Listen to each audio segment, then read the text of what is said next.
Hello, everyone, and welcome back to Speak English Daily, where we practice real English for real life.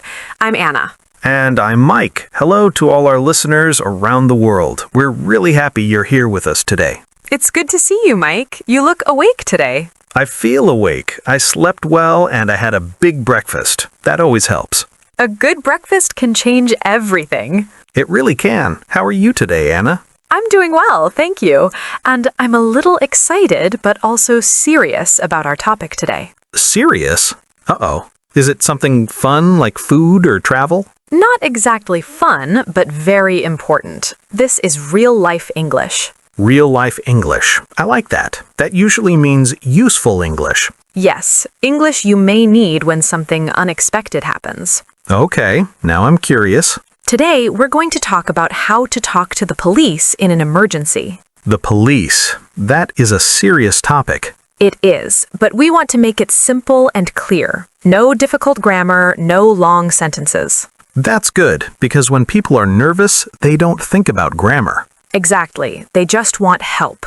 And everyone needs to know how to ask for help. Yes, especially if you live in another country or you're traveling. You might not know the system or the words. That's why we're doing this episode. Before we start, we have a small favor to ask. Yes, if you enjoy learning English with us, please subscribe to Speak English Daily. And give this episode a like. It really helps other learners find us. And share it with a friend or a family member. This lesson could help someone one day. Okay, Anna, let's talk about the police. Let's do it. Mike, let me ask you something. Okay, go ahead. Have you ever talked to the police before? Yes, I have. Really? Was it scary? A little bit, yes. It was a few years ago. What happened? I was at home. It was late at night. How late? Very late, maybe around 1 in the morning. That is late. I was sleeping, but then I woke up because of a loud sound. A loud sound? Yes, very loud music. Oh, I think I know where this is going. My neighbors were having a party. At 1 in the morning? Yes, on a weekday. That's not very kind. No, it's not. I waited for some time, but the music didn't stop. So you decided to call the police? Yes, but I didn't call the emergency number. That's an important point. There are different numbers. One number is for real danger. Like a fire or someone getting hurt. Exactly. But loud music is not danger. It's annoying, but not dangerous. So I called the non-emergency number for my local police station. Were you nervous? A little. I was tired and my English was not perfect. What did you say? I said, "Hello, I want to report a noise complaint." Noise complaint. That's a very useful phrase. Yes, it means someone is being too loud. What did the officer say? He was calm and polite. He asked for my address. The address is very important. Yes, I told him my street and house number. Did he ask your name? Yes, he did. And then he said someone would come. And did they come? Yes, a police car came a short time later. And the music? It stopped. That must have felt good. It did. Everything became quiet again. That's a good example. The conversation was simple but clear. That's the key. Simple and clear. And that's what we want our listeners to learn. You don't need perfect English to talk to the police. You just need the right words and to stay calm.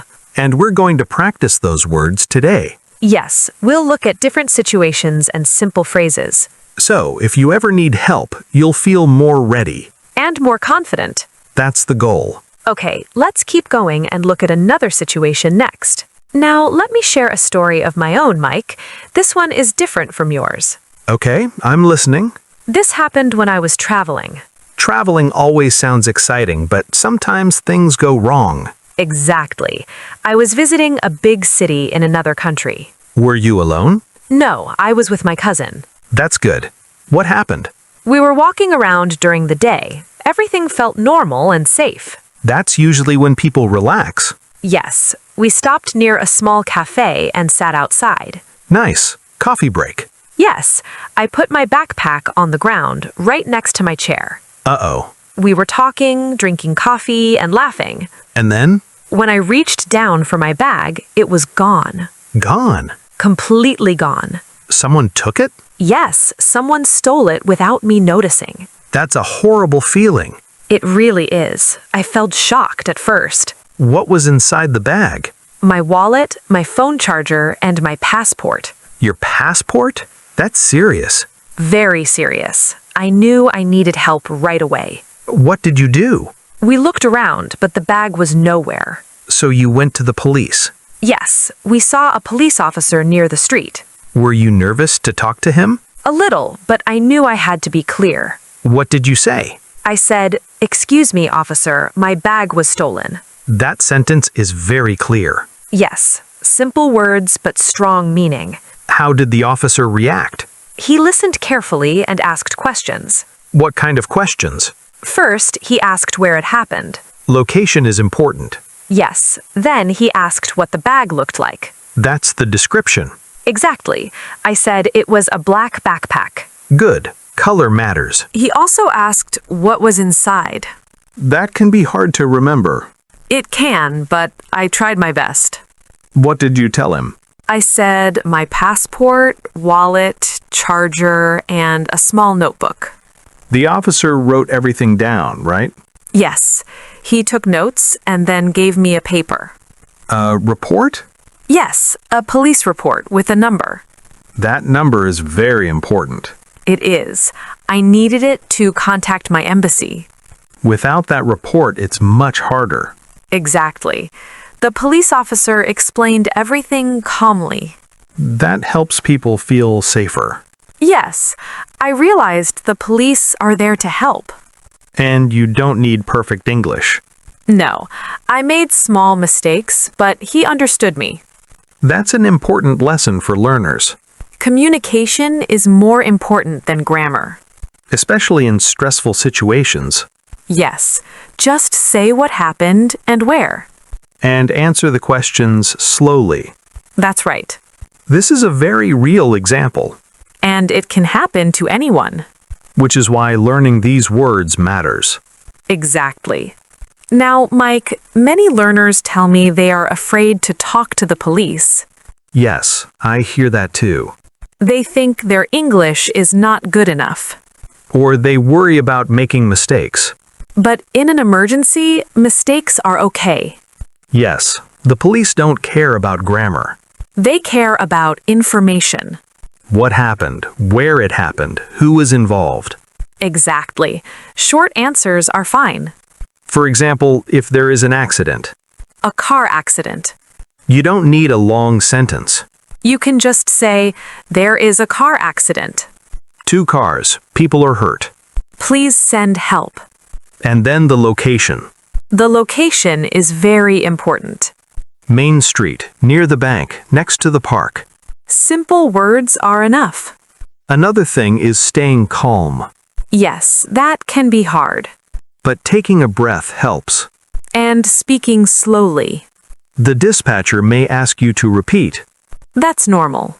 You can say, "I will say it again." Or, "Please wait." These are simple phrases. Let's talk about descriptions again. Descriptions are very useful. Colors, clothes, size. Tall man, short woman. Blue jacket, white shoes. These details help a lot. Sometimes students think this vocabulary is boring. Red, blue, black. But in real life, it's powerful. Yes, it can help find a person or a car. Or explain what was stolen. Like a red phone case. Or a small brown wallet. Another fear people have is pronunciation. Yes, they think the police won't understand them. But police officers talk to many people. Many accents, many levels of English. They are trained to listen. So don't be silent because of fear. Say help if you need help. That word alone is very strong. Help can start the conversation. And then you build from there. One word at a time. That's how communication works. Anna, should we practice now? Yes, practice is very important. Let's do a short role play. Okay, you will call the police. And you will be the dispatcher. Perfect. Ring ring. Police emergency? What is your emergency? Hello, I need help. Okay, please tell me what happened. I cannot find my sister. Where are you now? I am at the train station. Which train station? Central Station. How old is your sister? She is 10 years old. What is she wearing? She is wearing a yellow dress and white shoes. Does she have anything with her? Yes, a small blue bag. Okay, please stay there. Help is coming.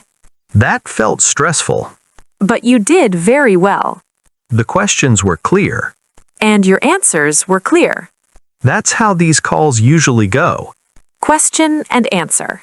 Simple and direct. That's what we want learners to remember. You don't need long sentences. Just the facts. And calm breathing. Yes.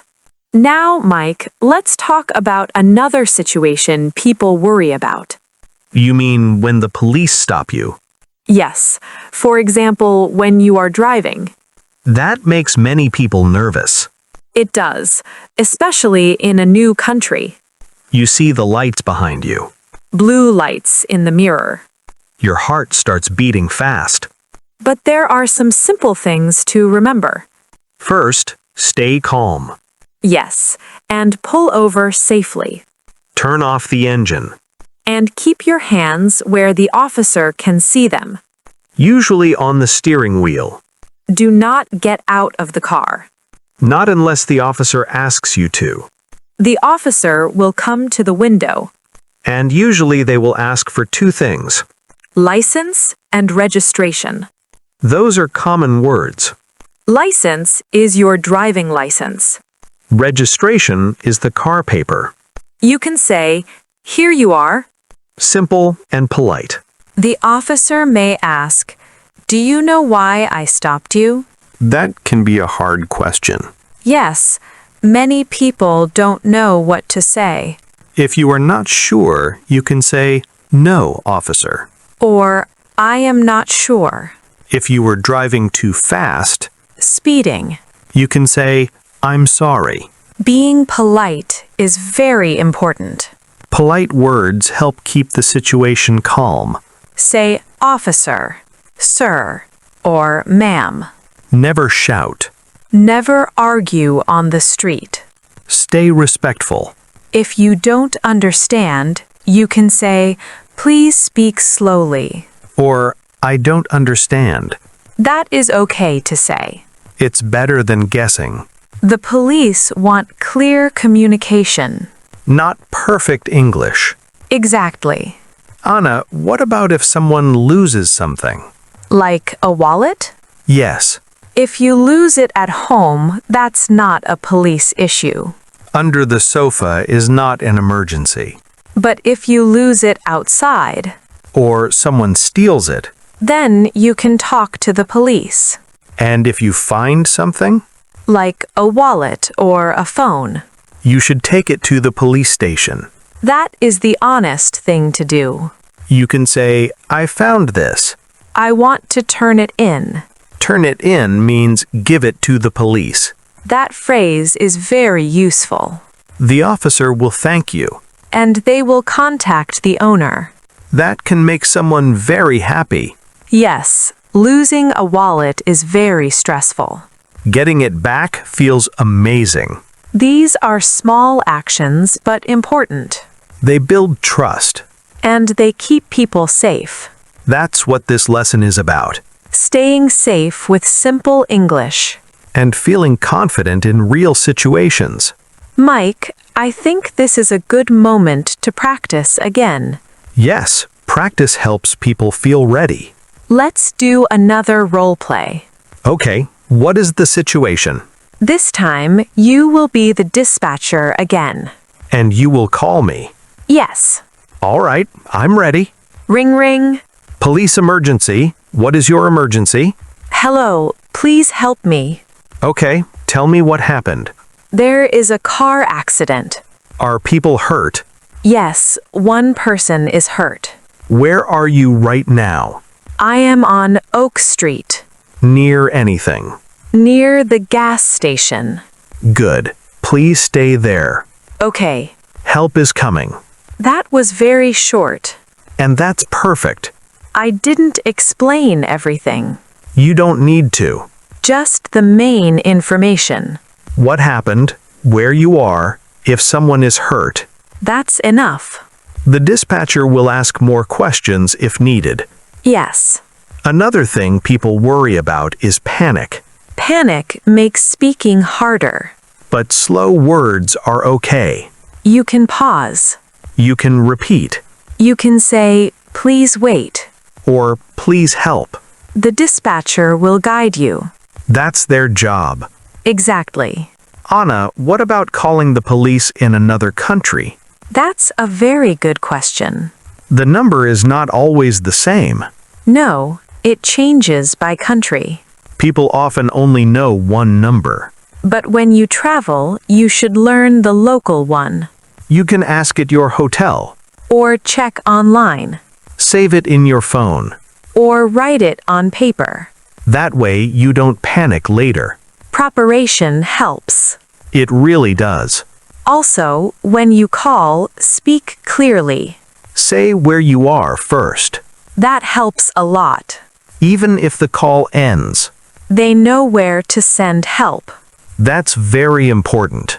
One more thing. What is it? Don't be afraid to repeat yourself. Yes. Repeating is not wrong, It's helpful. especially with addresses and street names. Say them slowly. Letter by letter if needed. That's okay. The goal is safety. Not perfect English. Exactly. I think this practice is very useful. Me too. It makes scary situations feel more manageable, And that gives learners confidence. which is what we want. Now, let's take a moment to review what we talked about today. Yes, a short recap can really help. We talked about calling the police for different reasons. We talked about noise complaints and stolen bags Car accidents. and traffic stops. We practiced simple phrases. Like, help, my bag was stolen, and there is an accident. We talked about descriptions, clothes, colors, size. And we talked about staying calm. Calm breathing. Simple words. We also talked about being polite. Saying officer, sir, or ma'am. Respect makes communication easier. And safer. One more important word we learned. Turn it in. Yes, when you find something, give it to the police. It's the right thing to do. And it can really help someone. Anna, I think this topic is very important. I agree. English is not only for travel and fun.